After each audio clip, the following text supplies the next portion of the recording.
queria hoje trazer um alerta, e eu até pedi para gravar essa mensagem, porque eu vou, de vez em quando, olhar para a câmera ali, não se sintam sozinhos aqui, porque eu quero também que essa mensagem chegue aos pais que não puderam estar por algum motivo essa noite aqui, talvez trabalhando, talvez outra situação, porque é uma mensagem que, para mim, é uma mensagem muito séria, e é uma mensagem que um pastor precisa dar para o seu rebanho. Eu queria falar a respeito de uma guerra. Nós estamos vivendo uma guerra.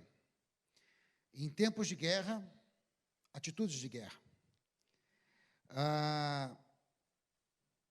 Em Lucas, no capítulo de número 16, no versículo de número 8, a segunda parte desse versículo diz assim que os filhos das trevas são mais prudentes, são mais espertos, são mais inteligentes, muitas vezes, que os filhos da luz. No Evangelho de Lucas vai dizer que, muitas vezes, as pessoas que trabalham para o mundo, para o espírito do anticristo, têm mais estratégias, são mais audazes, têm mais desenvoltura que, muitas vezes, nós. E nós, muitas vezes, ficamos adormecidos com as coisas que estão acontecendo à nossa volta. Então, essa mensagem que eu queria passar para vocês aqui rapidamente é uma mensagem de alerta. Nós estamos vivendo uma guerra, e o prêmio dessa guerra é a próxima geração. O prêmio dessa guerra são os nossos filhos.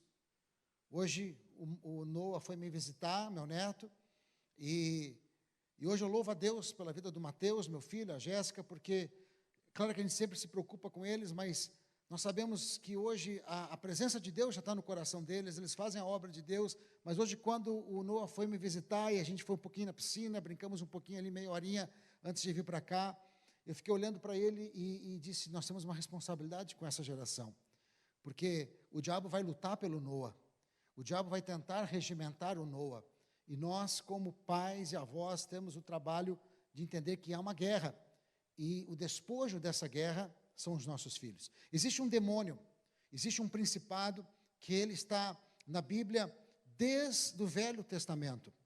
E este principado, ele exige sacrifício de crianças. Por isso nós vamos ver em várias culturas do Antigo Testamento, aonde culturas sacrificavam os seus filhos para este principado. Na verdade, ele exige as próximas gerações. Esse principado, ele não mudou, ele continua. E talvez hoje ele não está só pedindo sacrifício de crianças através do aborto, onde milhares de crianças são abortadas e sacrificadas a esse principado, mas também ele quer as nossas crianças de 2 anos, de 3 anos, de 5 anos, de 7 anos, de 12 anos, e ele vai lutar para tragá-las. E essa é uma guerra, e é uma guerra espiritual, e que nós temos que usar armas espirituais, e não só armas espirituais, mas nós temos também que usar a inteligência. Nós temos que ser sagazes e não sermos como Lucas diz, que os filhos das trevas são mais experientes, são mais sagazes, são mais espertos que os filhos da luz. Nós não podemos ser ingênuos no mundo que nós estamos vivendo.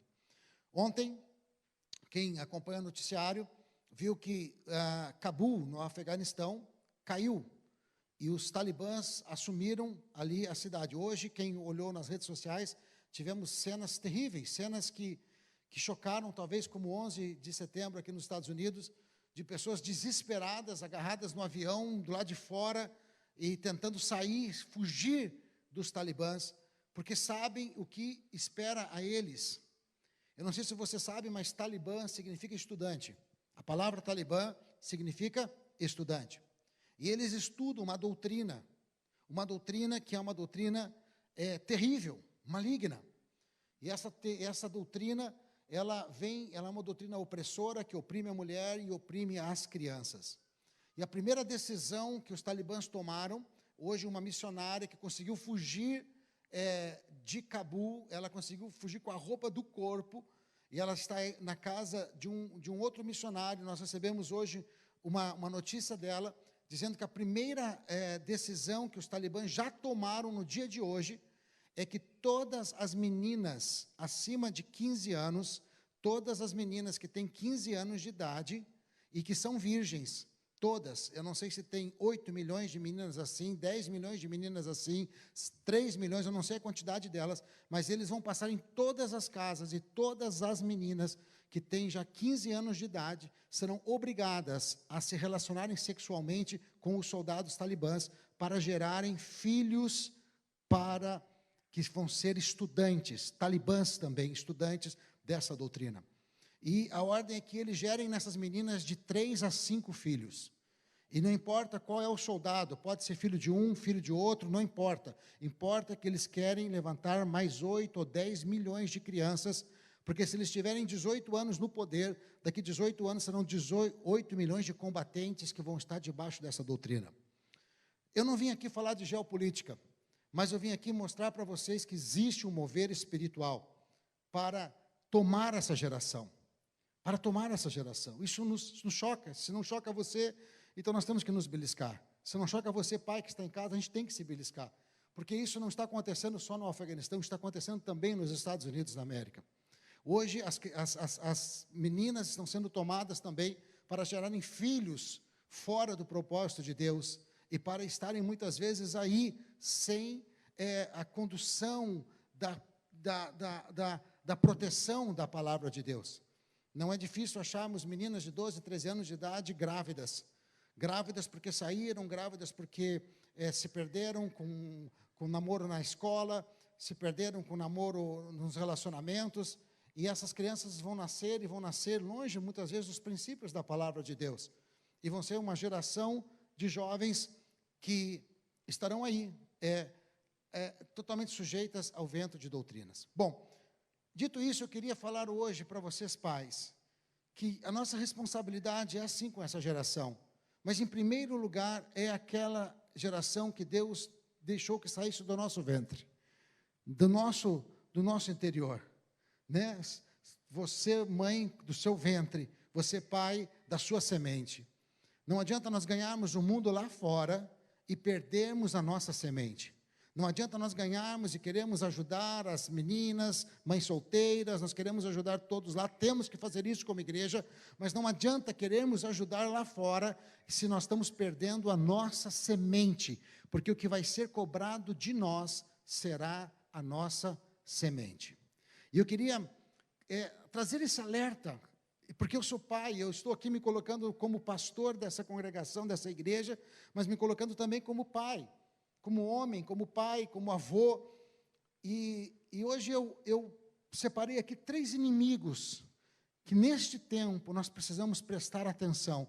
São 3 inimigos principais dos nossos filhos, que eles precisam ser descobertos em primeiro lugar, e depois eles precisam ser evitados. O ladrão, quando ele é descoberto, o ladrão, quando ele é desvendado, então a sua tentativa de roubar é frustrada. A primeira coisa que nós precisamos descobrir quem são esses inimigos.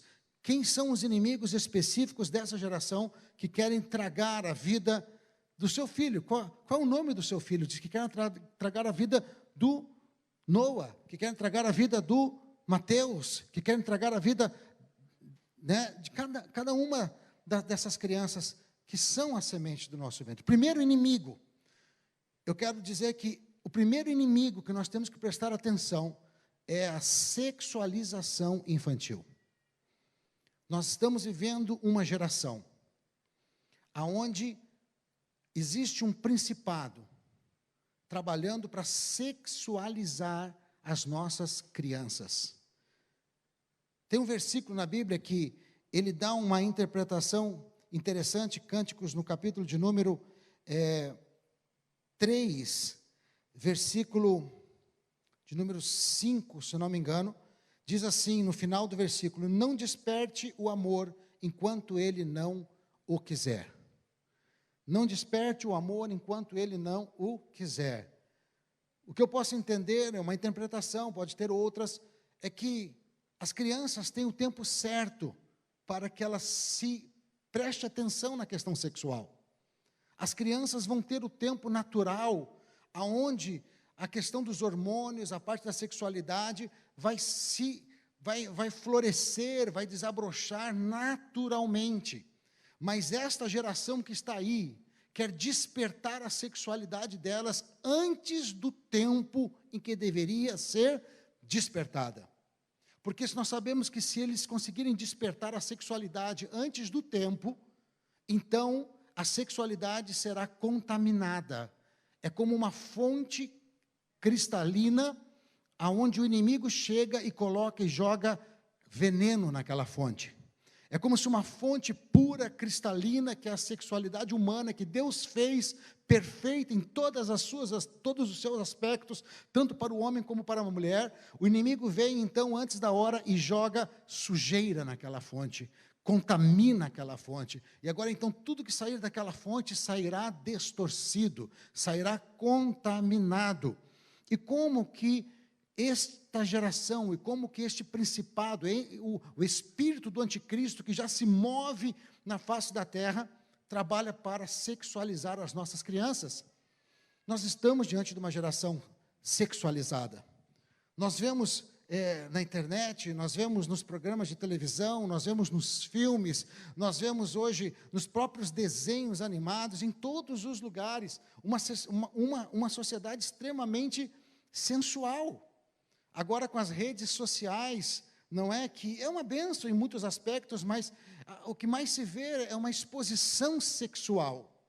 É mulheres se expondo sexualmente, é homens se expondo sexualmente, e é criança imitando o que os adultos fazem, porque eles vão fazer o que os adultos fazem. Se dá likes, tirar uma foto onde o seu corpo é mostrado, onde a sua sensualidade é exposta, ela não quer ficar para trás, ela vai também exercer desta maneira. Agora, a sexualização infantil é muito sério e causa danos terríveis, psicológicos, emocionais e principalmente na fonte da sexualidade do ser, tanto masculino como feminino. Não ache que a sexualização atinge somente as meninas. Talvez ele fique mais claro a sexualização nas meninas, porque logo a gente vê uma gravidez indesejada. Mas também nos meninos, a sexualização antecipada causa danos terríveis. Eu vou dizer porque eu passei isso na minha vida. Eu passei isso na minha vida porque não conhecia o Senhor, os meus pais não conheciam o Senhor. E eu lembro o dia em que, talvez ali com 8 ou 10 anos de idade, eu não lembro a idade que eu tinha, eu era muito criança, quando naquela época, o que se tinha naquela época, eu levanto o colchão da cama dos meus pais e encontro uma revista de mulher pelada, né? Nem sei se o nome era esse na época, mas Playboy, esses nomes que tinham. Mas muito ainda inocente, eu olho para aquelas imagens, e aquelas imagens despertam em mim algo que eu não sabia disso. Despertam em mim algo que eu não sabia que tinha. Alguns sentimentos, algo que não era natural ser despertado naquele momento. E agora, todas as vezes, eu ia lá para baixo daquele colchão ver se tinha uma revista nova. E isso foi muito tempo assim. E, de repente, tinha já uma revista que não era só fotos de nudez, mas já era fotos de atividade sexual. Porque naquela época, não era na internet, era nas revistas, nessa época. E parece ser normal, um rapaz, um homem, agora ele já é um homenzinho, 12, 13 anos de idade, agora ele já pode ver isto, né? Existem pais que dizem que para o homem ser homem tem que pegar ele e levar na casa de prostituição e mostrar como é que é a mulher e fazer isso e aquilo, esse pensamento antigo, mas parece que não. Isto, por muito tempo, distorceu a minha vida nessa área. E foi, para mim, uma área de muita luta, até o dia em que eu conheci o Senhor, até o dia que Deus curou a minha vida nessa área, e depois de muitos relacionamentos sem conhecer o Senhor, namoros sem conhecer o Senhor, morando muitas vezes junto com meninas como se fosse casado, quando eu conheci a Deus e quando eu me converti, e quando Deus entrou na história da minha vida, Deus providenciou um namoro santo, um namoro na presença de Deus, que foi o meu namoro com a minha esposa, e ela foi cura para a minha vida nessa área. Ela foi cura para a minha vida nessa área. Então, gente, a exposição da sexualidade prematuramente traz danos terríveis, que muitas vezes pessoas demoram tempo para se libertar disto. Moças que foram abusadas, que foram tocadas por causa da exposição da sexualidade antes da hora. E por que eu estou dizendo isso? Porque nós, como pai, precisamos ficar atentos a esses inimigos. E muitas vezes a gente não percebe, mas nós promovemos essa exposição. Eu já vi pais dizendo, eu tomo banho com meu filho, com a minha filha. Tomar banho nu, ali, claro, tomar banho com roupa ninguém toma, né? Mas estar nu com a filha, mesmo a mãe, ou com o filho. Mas é pai, mas é mãe, não tem nada a ver. Mas não é, a sua intimidade não é para o seu filho. Mulher, a sua intimidade é para o seu marido. Ei, homem, a sua intimidade não é para a sua filha, o seu filho. A sua intimidade é para a sua esposa. Não é para os nossos filhos. Não é para expor. Lembre-se quando Noé faz a arca, vocês conhecem essa passagem? E depois as águas baixam, ele sai da arca com seus filhos, e de repente ele planta uma vinha e toma vinho demais. E a Bíblia diz que ele sai nu, expondo a sua intimidade. E Cão olha aquilo e se agrada de olhar a intimidade do pai, e não só se agrada, como também zomba da intimidade do pai. Os outros 2 filhos pegam um tecido e, sem olhar para a intimidade do pai, cobrem a intimidade do pai. Cão deu origem, foi amaldiçoado por causa disso. Recebeu uma marca de maldição por causa de ser exposto à intimidade do seu pai antes da hora. Ele não era uma menina, ele era um rapaz.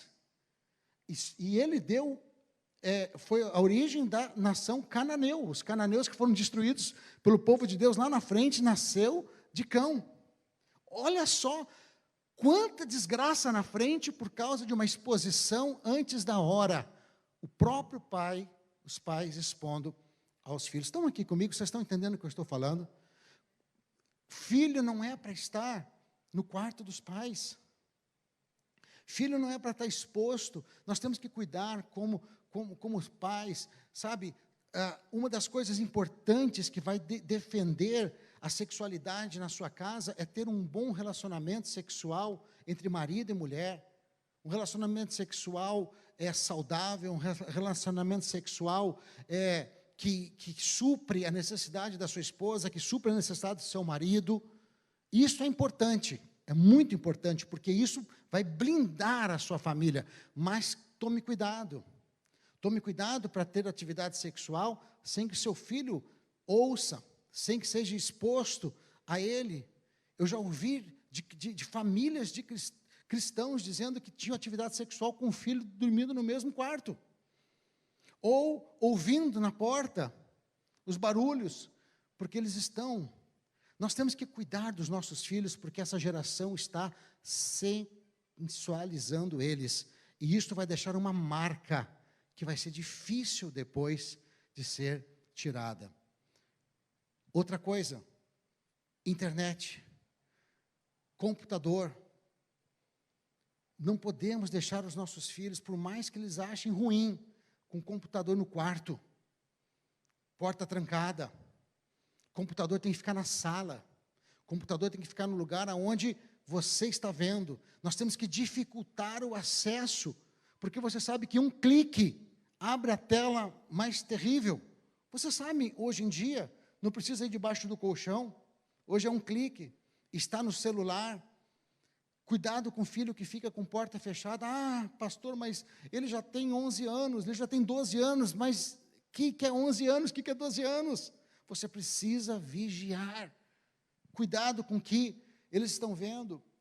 Eu vejo a Adriane, também vejo isso na Amanda.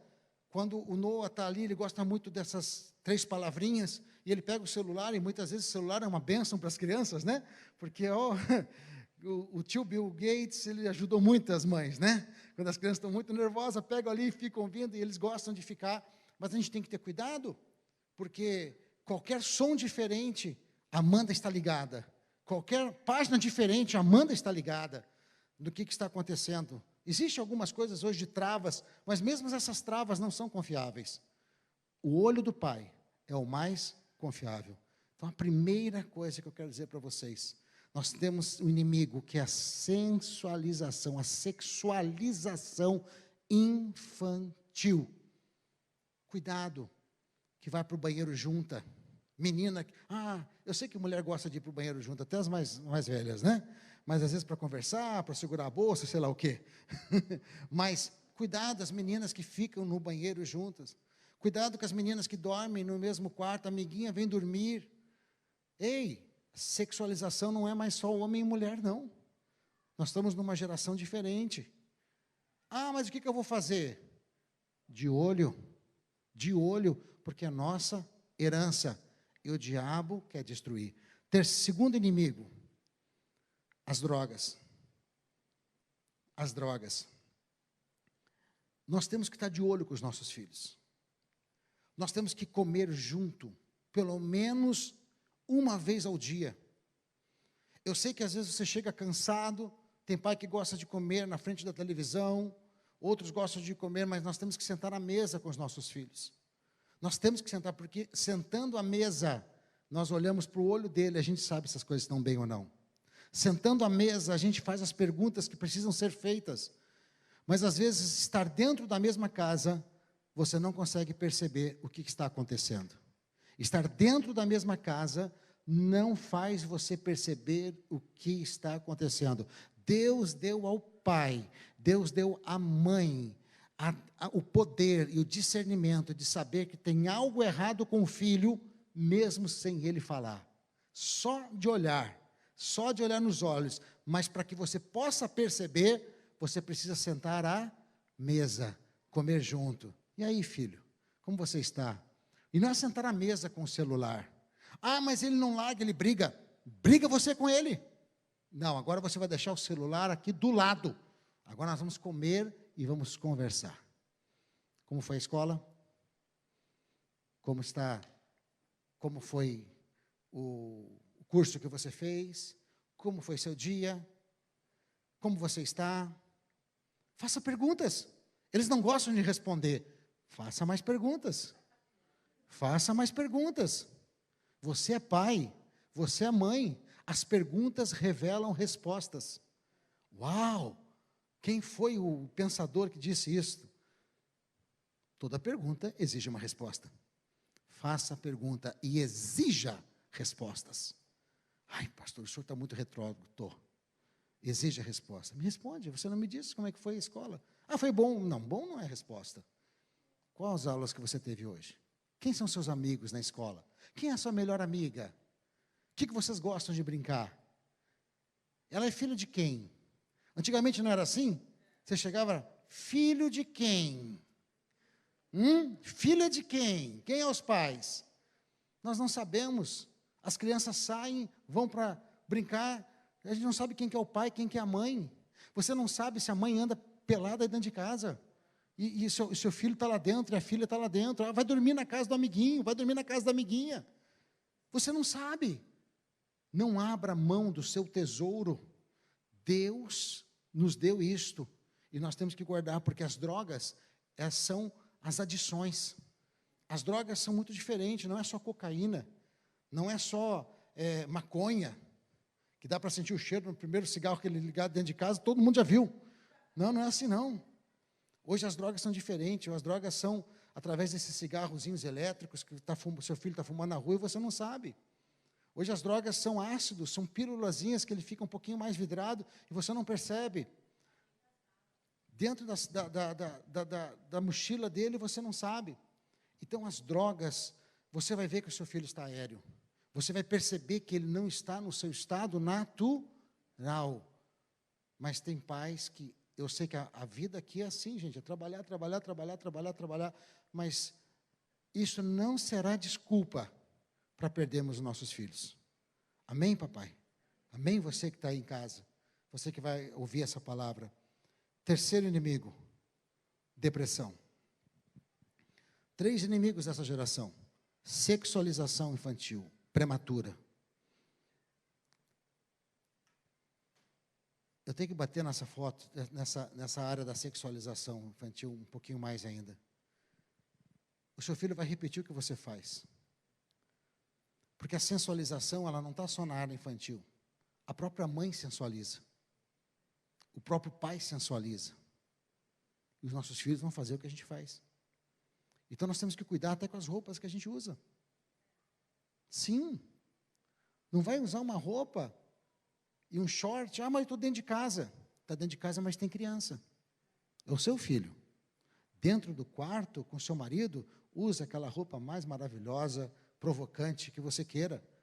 Ou o marido que seja. Mas dentro de casa, não é porque você é pai que você pode andar de cueca dentro de casa. Eu nunca andei, então, vocês não imaginariam isso, né? Mas eu nunca andei de cueca dentro de casa, mas eu sei de homens que andam. Eu estou na minha casa. Mas você tem a sua filha dentro de casa, você tem o seu filho dentro de casa. Eles não precisam ver coisas ou imaginar coisas.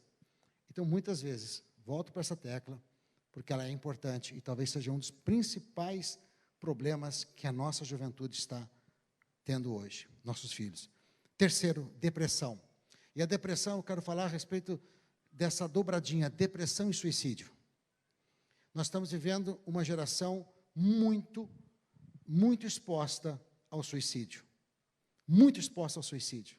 Existe um demônio que está levando as crianças a querer tirar a sua vida. Existem sites na internet que ensinam como tirar a vida. Como tirar a vida sem os pais se perceberem. Existem desenhos animados que vão mostrando joguinhos que estão sendo lançados de uma maneira terrível para induzir as crianças a tirarem a sua própria vida.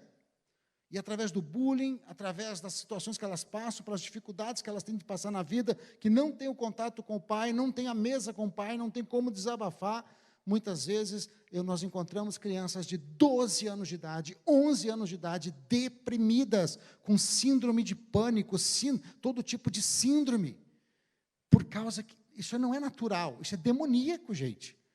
E nós temos que cuidar. A depressão, e não adianta xingar, porque a depressão, quanto mais você cobra, mais deprimido fica. Tira essa cara aí de cara rabugenta, está sempre triste, está sempre angustiado. Não é xingando, é entendendo por que a solidão, a depressão se alojou na vida do seu filho. E isso é um demônio tão terrível, e é um demônio tão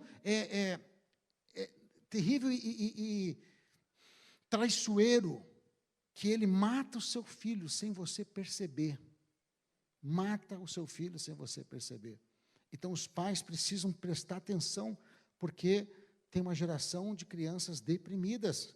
8, 10, 11, 12, 13 anos de idade. E são vários os fatores que levam à depressão hoje. E um dos principais fatores que levam à depressão e à ansiedade, a síndrome do pânico, síndrome disso, síndrome daquilo, é a própria internet. Porque as crianças estão se comparando com outras crianças. Porque eu não sou tão bonita como uma amiga tal, porque eu não tenho uma condição financeira como um amigo tal, porque o fulano tem mais likes, porque o outro está mais assim, porque o outro fez luzes no cabelo e eu não fiz luzes no cabelo, porque o outro fez isso. E isso tudo está levando as crianças a um lugar onde elas não têm como extravasar os seus sentimentos. Antigamente nós não víamos muito isso. 20, 30 anos atrás a gente não via de criança deprimida. Não se ouvia isso. Mas por quê? Porque que a internet não tinha isso, e eles tinham onde extravasar. Eles iam para a rua brincar de queimadas, as meninas de queimada lá, iam brincar disso, de pique-esconde, de não sei o quê, de ovo podre, está fedendo, não sei o quê, e essas brincadeiras de os meninos, né? E soltar de bicicleta, e andar de carrinho de rolimã, e a gente ia para a rua e a gente extravasava. Ninguém chegava bonito da rua, chegava todo mundo sujo, encardido. Porque nós tínhamos como extravasar. Hoje, nós estamos criando ratinhos de apartamento. Pastor, mas o que eu vou fazer? Eu sei, é difícil. Não dá mais para ir para a rua, não tem mais essas brincadeiras na rua. Se deixar na rua, o traficante pega, o pedófilo pega. Eu sei que não dá para deixar mais na rua, mas como é que nós vamos cuidar dos nossos ratinhos de apartamento sem que eles fiquem deprimidos? Nós precisamos levar eles a ter experiências conosco. Nós precisamos dar oportunidade para eles liberarem a adrenalina deles. Pai, pegue a sua filha, faça um date com ela. Ela tem 11 anos, fala, filha, hoje não vamos fazer, hoje é um date, eu e você. Leva para um restaurante, o que você quer comer? Vai lá, senta com ela, deixa ela escolher no cardápio, deixa ela escolher o sorvete, pergunta. Você não sabe o que isto é para uma menina sair com o pai. Eu lembro que eu fazia isso com a Jéssica, com 11, 12 anos de idade. Levava ela no restaurante, ela se sentia uma madame. Eu falei, filha, se arruma, que hoje à noite é eu e você. E eu me arrumava. E a gente saía de carro, a gente ia para o restaurante. O que você quer comer? E ela, pode ser batata frita? Eu falei, pode. Você sabe que eu gosto de comida amarela, não tem problema. E tal. Sorvete. Como é que você está? E aí? E como é que estão as coisas? E como é que está isso? E quando ela já tinha uma certa idade, como é que está o coração? Ah, pai, fala aí. Queria saber. E ela falava, pai, tem um rapazinho lá, mas sei lá, não sei, né? Faça isso, pega o seu menino, vai jogar bola com ele. Eu pegava, Mateus, vamos jogar tênis, vamos para a quadra. Deixa eles extravasarem. Se não dá para eles extravasar na rua com os amigos, eles precisam ter um tempo de extravasar com os pais, porque senão essas crianças vão estar deprimidas. E não se assuste se bater polícia na sua porta, como já aconteceu em pessoas aqui da igreja. Bater polícia na porta. O que foi? O que está acontecendo? Nós recebemos uma informação de que uma criança está querendo se suicidar aqui. Não pode ser. E a polícia entrar. E no quarto está lá a criança praticando já o suicídio, comunicando com outros amigos na internet, e um amigo da internet avisou a polícia. E o pai não sabe, dentro de casa. Mas ele nunca deu pinta. Ele é sempre quietinho, ela é sempre quietinha, sempre na dela. Cuidado com os que são muito quietinhos. Amém? Eu queria passar essa palavra para vocês, pais. Porque eu sei que hoje é uma reunião do Ministério Infantil. A Camila está aqui, algumas das professoras que cuidam dessas crianças. E eu louvo a Deus pela vida de vocês, porque é o que acontece dentro daquela sala, ministrando a palavra de Deus, é que vai livrar a nossa geração da influência de Talibã, da influência de sexualização, da influência dessa geração. É o que eles aprendem lá, de conhecer a Jesus, de conhecer a Deus, de conhecer os princípios. Isso é o maior valor. Isto é a colaboração que a igreja pode dar. E eu louvo a Deus pela vida de cada uma das professoras do Ministério Infantil. Mas os pais precisam entender que tem uma colaboração. Os pais precisam entender que Ministério Infantil não é estacionamento de criança. Ministério Infantil não é lugar onde as crianças vão receber e vão ser educadas. Não, elas não são educadas no Ministério Infantil. No Ministério Infantil, elas são ensinadas da palavra. Educadas, elas são em casa. Se ela responde para a mãe, ela vai responder para a professora. Se ela não tem limite em casa, ela não vai querer ter limite no Ministério Infantil. A criança só é um espelho de que tipo de pai ela tem, que tipo de mãe ela tem. Então, nós temos a nossa responsabilidade de pais, de educar, de colocar limites.